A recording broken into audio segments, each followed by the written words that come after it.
Saudara yang dikasihi Tuhan, kita akan memasuki sebuah seri baru dan sudah dimulai dengan Pak Aswin yang bicara mengenai kekudusan.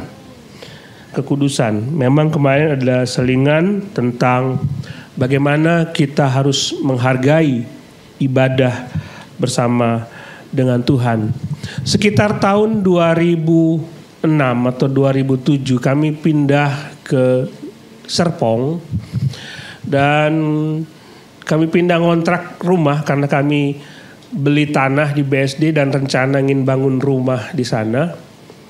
Kami sewa di Gading Serpong dan rupanya kami tidak jadi bangun rumah, kami beli rumah jadi di BSD dan kami pindah lagi ke BSD. Jadi dari rumah yang di Jakarta kami pindah ke Gading Serpong, lalu dari Gading Serpong kami pindah ke BSD. Nah, saudara, rumah yang di Jakarta waktu kami pindah itu ada banyak sekali barang. Mertua saya itu jualan kain. Jadi sudah sekian lama dia meninggal, kainnya masih ada di gudang. Lalu kami pindah ke Gading Serpong. Kain yang begitu banyak pun dibawa ke Gading Serpong. Setelah itu kami pindah ke BSD, itu semua dipindahkan semua. Jadi semua barang, saudara bayangkan yang disimpan di Jakarta dibawa ke Gading Serpong, barangnya disimpan juga di situ. Lalu kami pindah ke BSD, ada satu tempat ada carport, di dalam carport itu ada sedikit ruangan yang kami jadikan gudang. Kami pikir ini harus kami rapikan, tapi sejak kami pindah ke tempat lain pun barang-barang itu nggak sempat kami rapikan, kami bawa lagi. Nah, saudara bayangkan kalau orang yang menyimpan barangnya disimpan sekian lama, entah kapan dipakai, toh akhirnya dibuang juga. Jadi membuat rumah tidak pernah rapi, semua dibawa kemana-mana. Saya pikir ini yang terjadi dalam kehidupan orang Kristen ketika mereka sudah pindah dari kegelapan kepada terang yang ajaib, pindah dari kehidupan lama dan kepada kehidupan baru, kebiasaan lama itu masih dibawa. Berat, saudara. Dan kebiasaan lama itu, dan Tuhan tidak suka, itu adalah dosa. Coba berapa orang di antara kita yang sukar sekali untuk meninggalkan kebiasaan-kebiasaan lama, dan kita selalu berjuang, tapi diminta, kita berapa kali dengar firman Tuhan, berapa kali dengar khotbah bahwa itu tidak baik, tapi rasanya sayang kalau dibuang.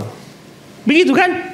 Dosa itu kayak gitu. Ini kalau saya tidak, ini kayaknya nikmat benar dan harus dibawa kemana-mana. Allah menghendaki agar kita kudus. Dia kudus.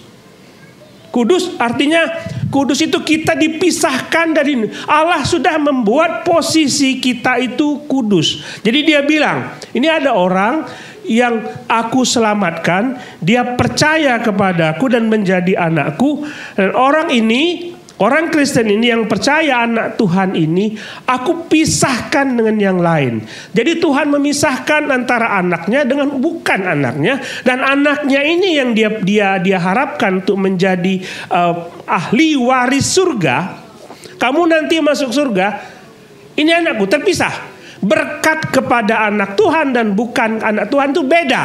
Karena berkatnya istimewa ketika saudara percaya kepada Tuhan. Nah, saudara dikuduskan, dipisahkan. Tapi di sisi lain Tuhan minta supaya kita juga hidup kudus. Kita memisahkan diri dari kebiasaan lama, kita memisahkan diri dari gaya hidup dunia. Tapi susah sekali. Sama seperti orang yang menyimpan barang untuk dibuang. Janganlah, ntar juga kepake. Begitu kan? Rumah gak pernah rapi, hidup kita juga gak pernah rapi ketika kita membiarkan kebiasaan lama itu masuk dalam hidup kita. Nah, hari ini kita akan melihat sebuah kisah di dalam Injil Yohanes pasal 8 ayat 2 sampai yang ke-11. Saudara sudah mengenal kisah ini tentang wanita yang tertangkap basah berbuat zina.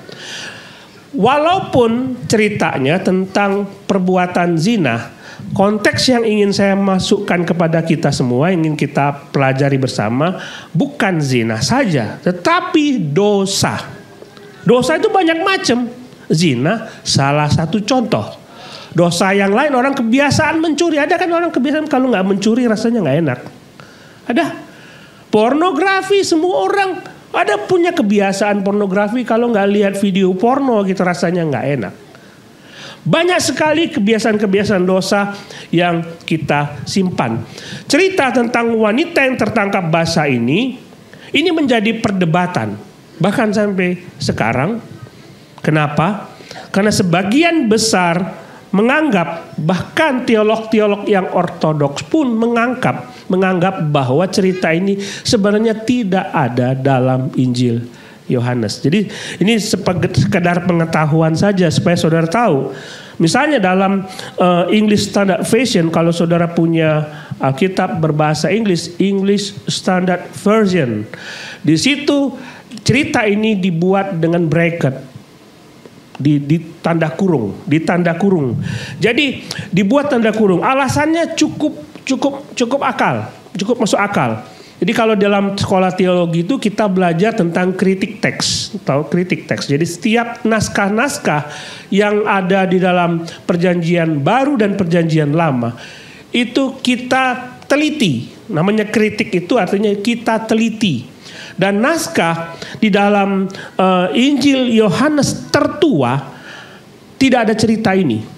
Cerita tentang wanita yang berbuat zina ini tidak ada. Jadi kalau saudara lihat Yohanes pasal yang ke-7, di situ disebutkan Yesus, Yohanes pasal 7 ayat 52. Jawab mereka, apakah engkau orang Galilea? Selidikilah kitab suci dan engkau akan tahu bahwa tidak ada nabi yang datang dari Galilea. Lalu dibuka ayat 53 itu ada bracket. Kemudian sampai pasal 8 ayat 11 itu bracket tutup. Jadi kalau dalam naskah lama ayat yang ke-52 itu langsung kepada pasal 8 ayat 12. Ini masuk akal, saudara. Jadi kalau kita lihat dalam naskah-naskah yang kuno, ini tidak ada.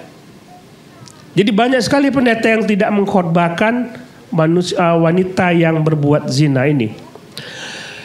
Alasannya, coba saudara lihat bahwa sebenarnya ketika wanita cerita ini bagus sekali ketika Yesus berdebat dengan banyak orang. Ayat 52 itu ya dia sedang berbicara dengan banyak orang dan mengajar kepada mereka. Lalu tiba-tiba disela dengan ada wanita yang berbuat zina. Coba lihat ayat yang ke-12, pasal 8 ayat 12. Maka Yesus berkata pula kepada orang banyak. Ini cukup aneh karena dalam kisah wanita ini satu persatu mereka pergi meninggalkan Yesus. Nggak ada orang. Kok tiba-tiba dia bicara mengenai kepada orang banyak. Jadi saudara, naskah ini diperdebatkan. Tetapi kenapa masuk ke dalam naskah firman Tuhan? Kita anggap ini menjadi bagian dari firman Tuhan. Nah saudara tahu bahwa menurut Yohanes banyak perbuatan Yesus yang tidak tercatat di dalam Alkitab. Setuju ya? 3,5 tahun bahkan 33 tahun dia melayani, dia hidup di dunia. Nggak mungkin itu dicatat dalam sebuah kitab yang terlalu kecil. Nggak mungkin. Tidak mungkin. Jadi ada kejadian-kejadian lain yang tidak tertulis di dalam Alkitab, di dalam firman Tuhan, tapi ditulis di bagian-bagian lain. Dan bapak-bapak gereja mula-mula mencatat ini, kejadian ketika Yesus diperhadapkan kepada seorang perempuan berbuat zina ini, itu diceritakan di dalam gereja-gereja perjanjian baru. Baru pada abad kelima cerita ini dimasukkan ke dalam firman Tuhan. Kita tidak usah memperdebatkan itu.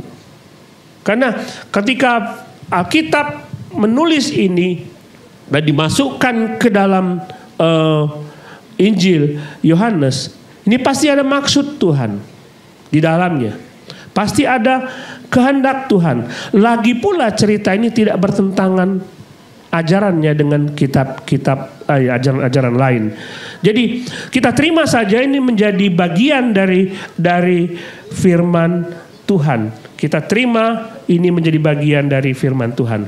Nah, mari kita baca Yohanes pasal 8 ayat 1 sampai 11. Kita akan baca ayat-ayat ini dan kita akan belajar dari kisah ini.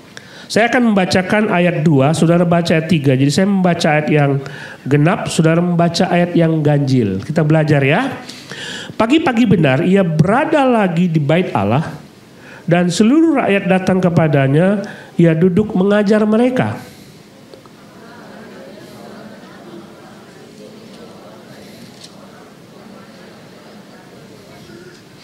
Mereka menempatkan perempuan itu di tengah-tengah, lalu berkata kepada Yesus, "Rabi, perempuan ini tertangkap basah ketika ia sedang berbuat zina."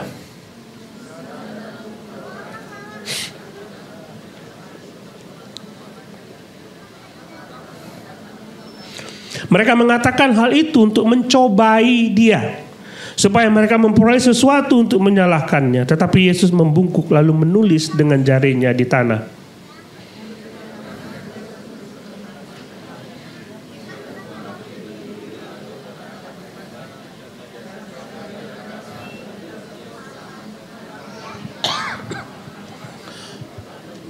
Lalu ia membungkuk pula dan menulis di tanah.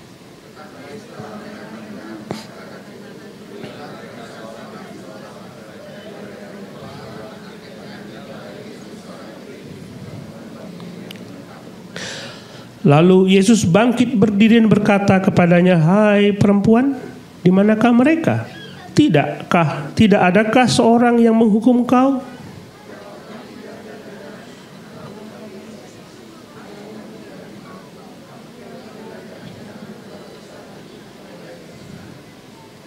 Saudara, kalau kita lihat dalam ayat 6, di situ disebutkan mereka mengatakan hal itu untuk mencobai dia, menjebak Yesus supaya mereka memperoleh sesuatu untuk menyalahkan Yesus. Nah, kita pikir jebakannya di mana ya? Jebakannya di mana? Yesus sering sekali dijebak oleh ahli-ahli Taurat supaya mereka bisa mendapatkan sesuatu untuk menyalahkan Yesus. Lalu dia dihukum, dia tidak lagi mengajar firman Tuhan. Kalau kita melihat, mereka pernah bertanya kepada Yesus, apakah diperbolehkan membayar pajak kepada Kaisar? Hanya ada pilihan, boleh enggak? Bilang iya atau tidak saja. Boleh enggak membayar pajak kepada Kaisar? Itu jebakan juga, saudara. Kalau Yesus mengatakan boleh membayar pajak kepada Kaisar, artinya dia menentang perintah firman Tuhan bahwa seharusnya kita memberikan persembahan kita kepada Allah. Itu hukum Taurat yang mengatakan. Tetapi kalau Yesus mengatakan tidak boleh, maka dia akan melanggar aturan-aturan pemerintah dan dia bisa ditangkap oleh pemerintah Roma. Tapi kali ini ada jebakan untuk Yesus. Musa dalam hukum Taurat memerintahkan kita untuk melempar perempuan-perempuan demikian. Apakah pendapatmu tentang ini? Boleh nggak dihukum mati? Jadi gitu kan, simple.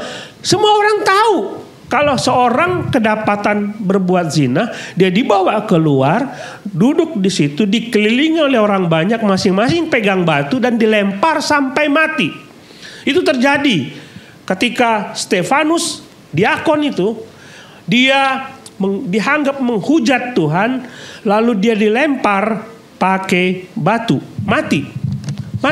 Nah, Yesus diperhadapkan dengan pertanyaan ini.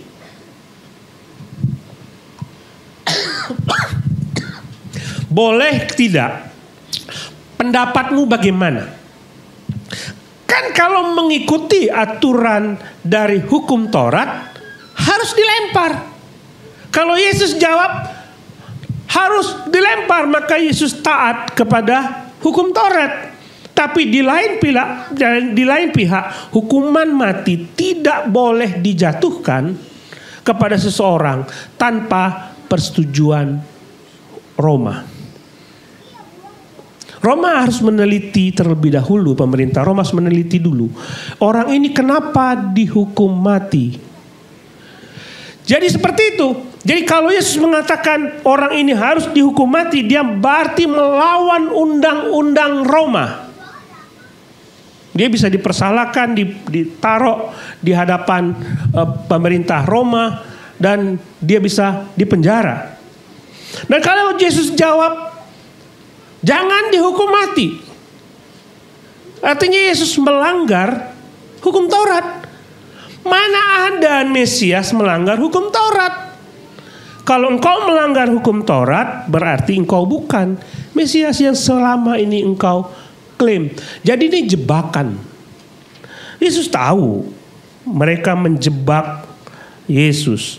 Yesus tahu itu semua. Karena dalam hukum Taurat, saudara, disebutkan dalam Imamat 20 ayat 10. Bila seorang laki-laki berzina dengan istri orang lain, yakni berzina dengan istri sesamanya manusia, pastilah keduanya dihukum mati.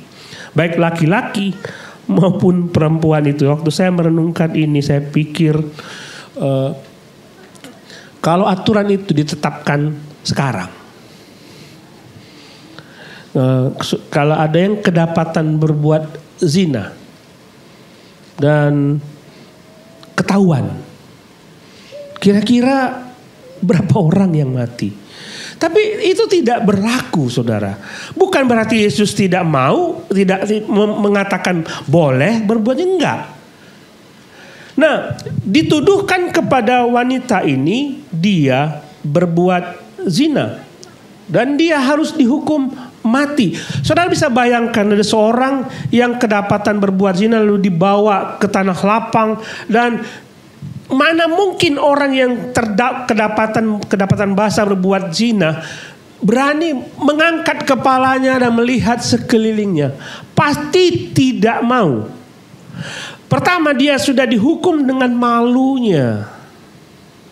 Jadi pengadilan sosial sudah menghukum dia dan dia begitu malu. Saudara lihat perempuan yang di sumur Yakub itu, perempuan Samaria, kenapa dia tidak mau datang pagi-pagi atau sore-sore? Kenapa datang siang-siang? Malu. Walaupun gini, walaupun mungkin zina itu atau pelanggaran seksual itu atau perbuatan-perbuatan dosa itu mungkin dianggap lumrah, tapi semua orang yang melakukan itu pasti sembunyi-sembunyi dan tidak mau diketahui oleh orang lain. Benar? Benar nggak? Ya benar lah. Saya dulu punya teman kerja dan kita bekerja, waktu itu saya kerja di perusahaan komputer. Lalu dia bilang begini, mau ikut saya nggak? Kemana? Ke sini. Apa itu? Ikut aja. Saya pergi, saudara, dengan dia. Tahu nggak ke tempat apa? Wah, di situ ada kaca-kaca, lalu di situ ada banyak perempuan dengan pakaian kurang kain. Terus saya pulang, besoknya ditanya, kok nggak ada? Yalah, saya pulang, kamu ngajak ke tempat yang nggak benar. Terus saya tanya kepada dia, istrimu tahu nggak? Ya nggak tahu lah. Kalau itu benar, perbuatan itu benar, dia kan bisa ngomong kan sama istrinya. Ma, kemarin saya ke sini. Dia tahu itu nggak benar. Jadi orang yang melakukan dosa itu tahu bahwa itu nggak benar. Setuju nggak? Tapi kenapa dilakukan? Kenapa dilakukan? Orang yang pergi ke supermarket ngambil barang disembunyikan, kan disembunyikan. Pokoknya pakai baju yang longgar-longgar dimasukkan ke situ. Kenapa ditaruh di situ? Kenapa nggak ditaruh di keranjang kereta itu? Kenapa nggak ditaruh lalu pergi aja keluar? Harus bayar. Tahu itu dosa sebenarnya. Nah, perempuan ini diperhadapkan dengan itu. Dia tahu itu dosa. Tapi tetap saja dia lakukan. Memang kalau saudara melihat bahwa ini tidak ada laki-lakinya, laki-lakinya juga mesti dihukum. Jadi inilah kelemahan orang Farisi. Kelihatan bahwa dia memang ingin menjebak Yesus. Kalau dia tidak ingin menjebak Yesus, dua-duanya mesti dibawa kepada Yesus. Nah, perempuan ini malu sekali. Dia tahu hukum Taurat dan dia tahu dia pasti mati. Dia pasti mati. Sekarang ada siap-siap. Dia tinggal menanti apa ucapan Yesus. Apa ucapan Yesus. Nah, orang-orang di dalam di orang-orang Farisi itu melakukan mungkin ya kebetulan saja dia mendapatkan perempuan ini sedang kedapatan berbuat zina. Mungkin dia sudah sekian lama dia melakukan perbuatan itu, tapi akhirnya terbongkar juga dan diperhadapkan kepada Yesus. Saudara, tidak bisa kita mengatakan bahwa itu lagi sial dia. Wanita ini lagi sial. Bagi saya, setiap dosa yang disembunyikan dengan begitu rapi pasti akan terbongkar juga. Siapa yang tahu kisah Ananias dan Safira? Siapa yang di jemaat mula-mula, siapa yang tahu bahwa dia menyembunyikan sisanya hasil penjualan tanah itu? Nggak ada yang tahu. Siapa yang bisa tahu perbuatan Akan? Dia mengambil jarahan yang kata Tuhan tidak boleh diambil, lalu diambil oleh Akan, lalu ditaruh di dalam tumpukan pasir di dalam tendanya. Siapa yang tahu? Nggak ada yang tahu. Tapi tersingkap juga. Daud berzina dengan Batsheba, tutup diam-diam, biarin aja. Biarin aja. Dia pikir semua aman. Tapi Tuhan akan singkapkan itu. Orang Farisi berkerumun dan bersama dengan orang banyak bersiap-siap dengan batu di tangan mereka untuk melempar wanita ini. Jadi mereka menunggu aba-aba Yesus. Yesus silakan, ini boleh nggak? Kalau Yesus bilang silakan menghukum, mereka langsung melempar wanita ini dengan batu dan Yesus akan terjebak dengan pertanyaan mereka. Lalu Yesus tidak menjawab silakan atau tidak. Ini luar biasa. Ini Tuhan kita sungguh berhikmat. Dia tahu dia sedang dicobai dan dia mengatakan demikian. Siapa di antara kalian yang tidak berdosa, dialah yang pertama melempar batu. Jadi siapa di antara kalian yang tidak berdosa, dialah yang melempar batu. Satu persatu mereka melepaskan batu itu dan meninggalkan wanita ini. Jadi waktu Yesus berkata siapa di antara kalian yang tidak berdosa, dialah yang melempar batu. Di dalam hati orang yang memegang batu itu memeriksa dirinya sendiri. Aku berdosa gak ya? Aku berdosa gak ya? Lalu mereka lepaskan batu, mereka pergi. Jadi mereka dihakimi oleh perkataan Yesus. Mereka sadar bahwa mereka pun berdosa. Artinya sekalipun mereka membawa wanita ini di hadapan orang banyak dan wanita ini kedapatan berbuat dosa, di antara mereka pun ada dosa-dosa yang tersembunyi dan terlihat itu. Kalau engkau melempar batumu, kamu melepaskan batumu dan meninggalkan wanita ini, ketahuan bahwa sebenarnya selama ini engkau menyimpan dosa. Nggak ada di antara kalian yang tidak berdosa. Kalian semua berdosa. Mereka cross check. Mungkin di antara mereka yang melempar batu bersebelahan. Siapa di antara kita yang tidak berdosa? Dia lihat temannya. Kita kan sama-sama ke tempat itu. Ya kan? Kita kan kemarin sama-sama mencuri. Kok kita kelihatan hebat bener ya?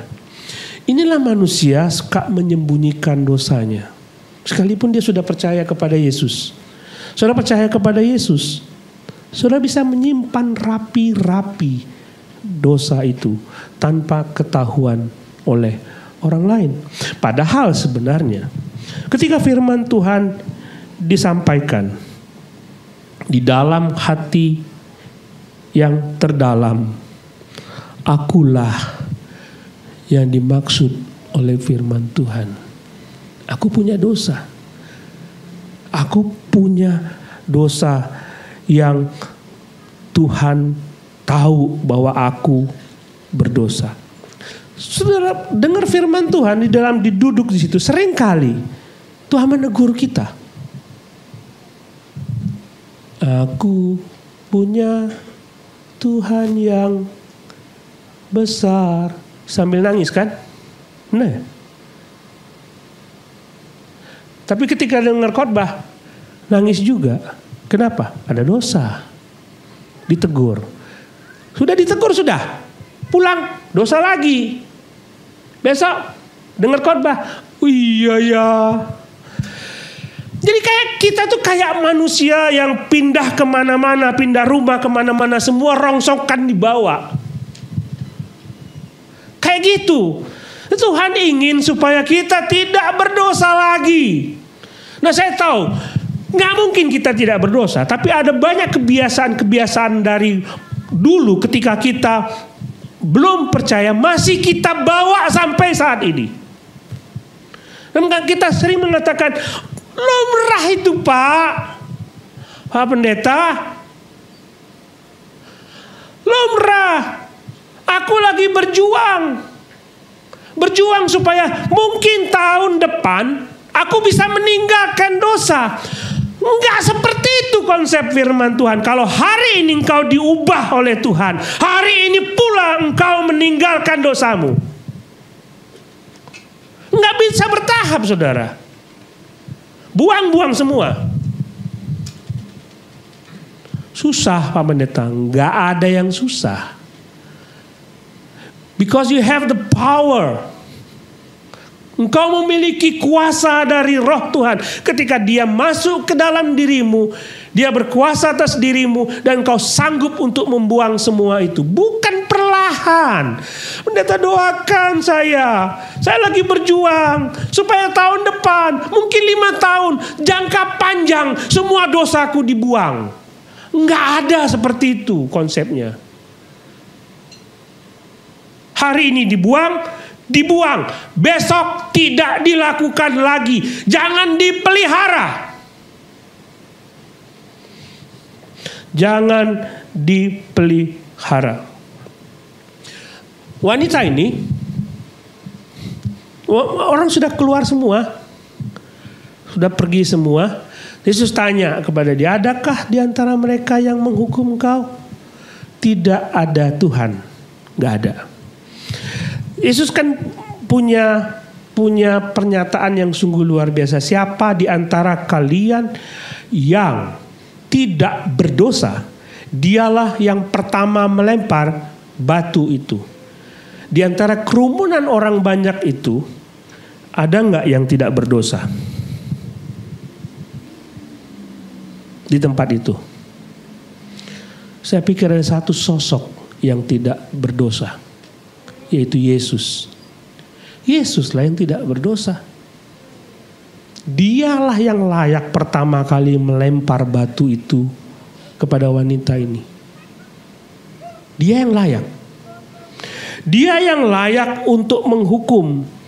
Tapi Yesus mengatakan, aku tidak akan menghukum engkau. Siapa yang berhak untuk menghukum orang manusia yang berdosa? Tuhan sendiri. Dan ketika dia berhadapan dengan Yesus, Yesus mengatakan, aku tidak akan menghukum engkau. Orang, pribadi, Tuhan yang layak, yang memang berwenang menghukum dosa, mengatakan, aku tidak menghukum engkau. Benar, bukankah itu ada sesuatu yang anugerah, yang besar, yang diberikan kepada kita? Kalau saudara perhatikan, bukan berarti Yesus oke-oke aja sama dosa. Oh, Tuhan sangat baik. Jadi gini Pak Pendeta, kalau lihat cerita ini saya belajar satu hal. Dosa kita diampuni oleh Tuhan. Tuhan tidak akan menghukum kita. Lalu kita rajin berbuat dosa, nggak apa-apa Pak Pendeta. Tuhan tuh setia dan adil. Dia akan mengampuni kita. Jangan pernah mempermainkan Tuhan. Saudara, saya sering kali berdoa, hal yang pertama yang sering saya doakan adalah kita semua hidup dalam kekudusan Tuhan. Pikirkan itu, saudara. Jangan pernah saudara mengatakan, saya ibadah, tapi di luar sana saudara menyimpan dosa. Bahkan dalam ibadah pun, pikiran-pikiran kita melakukan dosa. Mereka berkumpul mengelilingi wanita ini, dan di hadapan Yesus, mungkin wanita ini dan Yesus ada di tengah-tengah. Lalu, siapa di antara kalian yang tidak berdosa? Dia yang pertama yang melemparkan batu. Semua berdosa. Jadi kerumunan itu semuanya berdosa, termasuk wanita ini berdosa. Tapi ada dua respons yang berbeda. Mereka berhadapan dengan seorang yang mengaku Mesias. Mereka pernah mendengar Yesus mengatakan, bangunlah hai engkau, dosamu sudah diampuni, ketika menyembuhkan seorang yang sakit lumpuh. Dan Yesus, orang itu bangun dan membuktikan bahwa Yesus bisa mengampuni dosa. Semua berdosa di kerumunan itu. Tapi respon mereka tidak datang kepada Yesus. Yesus, aku berdosa. Sebagaimana engkau katakan bahwa orang lumpuh itu diampuni dosanya.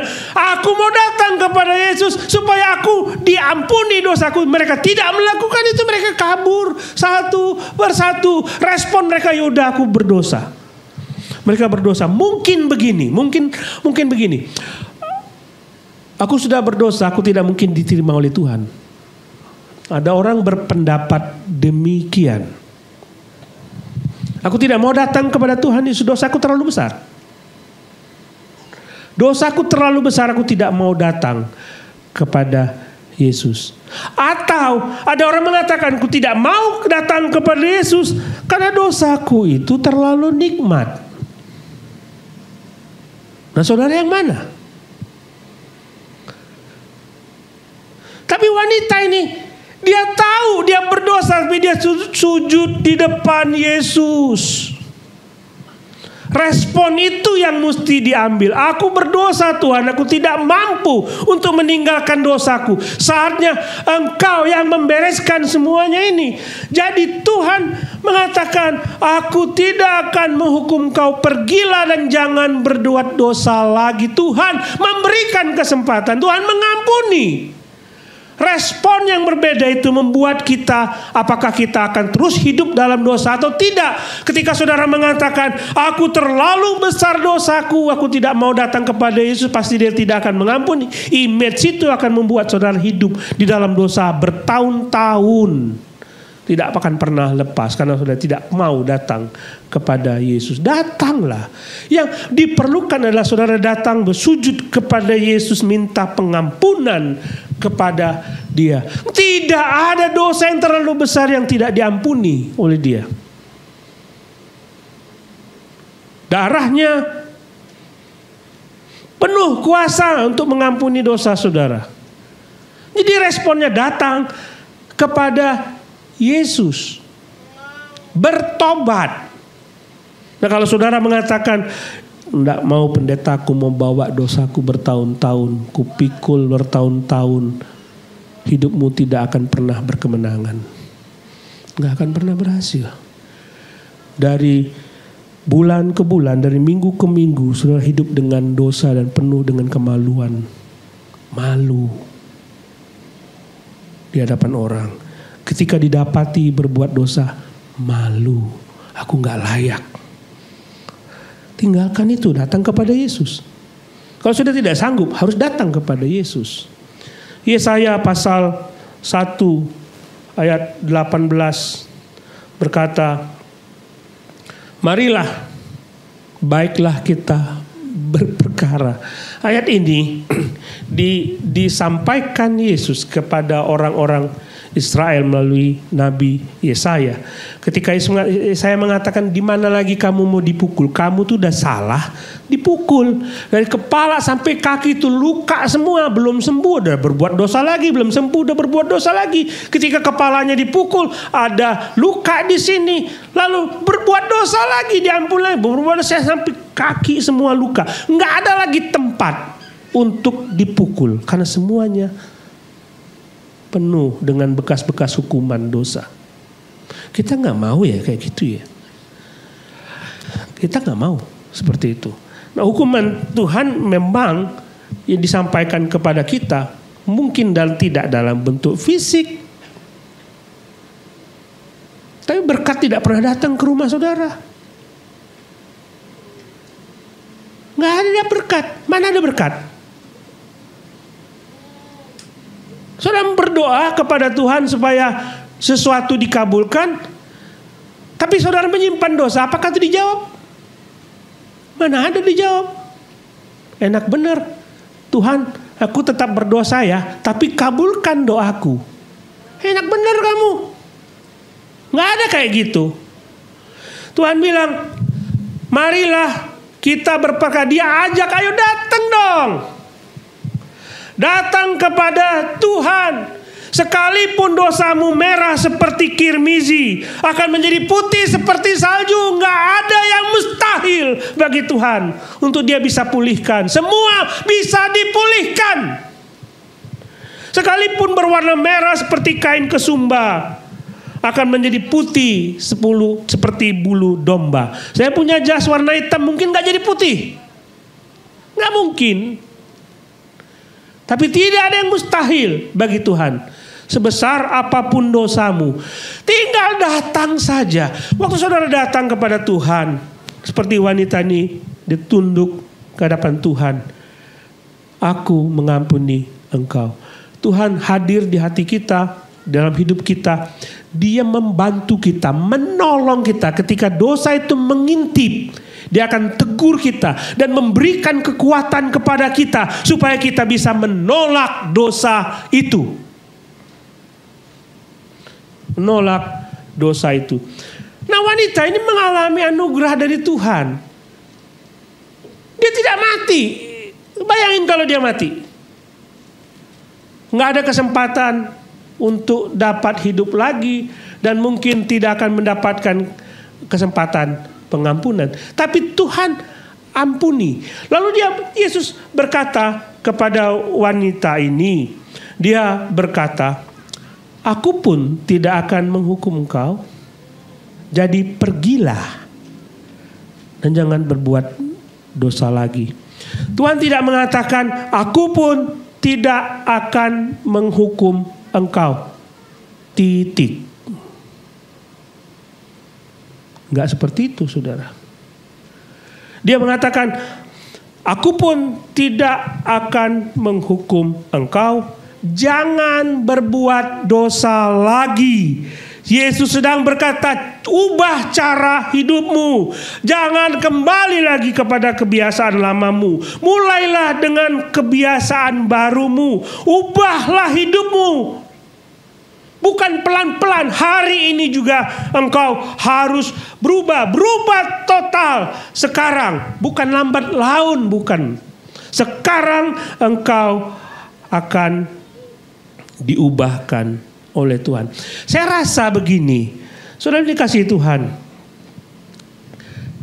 ketika wanita ini mengalami pengampunan Tuhan dan diberi kesempatan oleh Tuhan, dia masih berani nggak berbuat dosa? Saudara, bukan takut kepada hukuman. Saya mengajak saudara untuk mengubah konsep. Kita menghindar dosa bukan takut kepada hukuman, tapi karena menghargai anugerah Tuhan yang membuat saudara diampuni. Saudara patut dihukum lalu diampuni oleh Tuhan. Saudara mendapatkan anugerah Tuhan. Masihkah berbuat dosa? Orang yang sudah mengalami anugerah Tuhan, saudara begitu baik dalam hidupku. Mengerti maksud saya? Jangan karena takut hukuman, tapi hargailah Tuhanmu yang mengampuni dosamu. Tuhan, kau sungguh terlalu baik dalam hidupku. Aku seharusnya dihukum. Aku seharusnya dibinasakan, tapi engkau mengampuniku. Aku tidak lagi dihukum. Aku akan respect kepada engkau seumur hidupku. Harusnya begitu sikap kita. Aku tidak mau berbuat dosa, karena itu akan menyakiti perasaan Tuhan yang sudah mengampuni aku. Harusnya seperti itu. Hiduplah dengan takut akan Tuhan. Hidup dengan takut akan Tuhan. Saya mengajak saudara melihat ayat terakhir. Tidak ada di slide. Coba kita lihat 1 Petrus pasal 2. 1 Petrus pasal 2. Ayat pertama. Kalau bisa ditampilkan silakan. 1 Petrus pasal 2 ayat yang pertama. Saudara punya Alkitab kan? Lihatlah di situ. Karena itu buanglah segala kejahatan,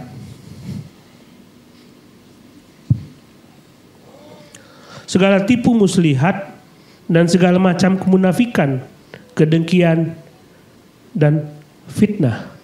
Buang. Itu semua dosa. Dan jadilah sama seperti bayi yang baru lahir, yang selalu ingin akan air susu yang murni dan yang rohani, supaya olehnya kamu bertumbuh dan beroleh keselamatan. Buang dosamu, lalu hidup di dalam kebenaran, suka dengan firman Tuhan, menggemuli firman Tuhan. Lalu ayat yang ketiga, jika kamu sungguh-sungguh, kamu benar-benar telah mengecap kebaikan Tuhan. Petrus bilang begini, jadi contohnya begini, saudara sudah mengecap kebaikan Tuhan? Jawabnya apa? Kalau tanya kepada saudara, saudara TLCC, kamu sudah mengecap kebaikan Tuhan? Bagaimana? Enggak kedengeran. Walaupun Tuhan bisa mendengar suara sayup-sayup dalam hati, tapi saya enggak dengar. TLCC, saudara sudah mengecap kebaikan Tuhan? Amin. Jangan berdosa lagi. Simpel itu. Tuhan sudah baik. Jangan berbuat dosa lagi. Mari kita berdoa.